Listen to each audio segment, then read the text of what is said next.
മനസ്സിലാക്കി കഴിഞ്ഞു. And I want to say what a great honor it is for me that I am standing as the candidate, the UDF candidate in this election, and that I am in some way benefiting from this great love that you share with my brother.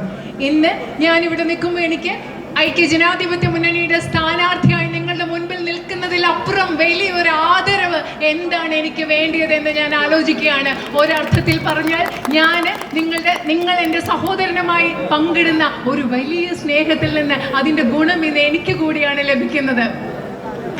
I think in politics it's not often that leaders and the people they represent share this kind of a bond. It's rare.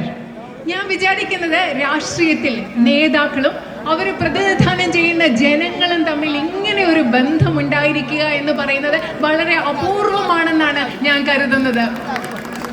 Most of the time one sees political leaders feel that the public is a tool for them to move forward and to get more and more power. പലപ്പോഴും രാഷ്ട്രീയ നേതാക്കൾ നമ്മൾ കാണാറുണ്ട്, പൊതുജനങ്ങൾ എന്ന് പറയുന്നത് അവർക്ക് അധികാരം ലഭിക്കാനും അധികാരത്തിൽ തുടർന്ന് കൊണ്ടുപോകാനുമുള്ള ഒരു ഉപകരണമായിട്ടാണ് പൊതുജനങ്ങളെ പലപ്പോഴും കാണുന്നത്. But this kind of deep respect for the public that my brother has in his heart and the respect that you have for him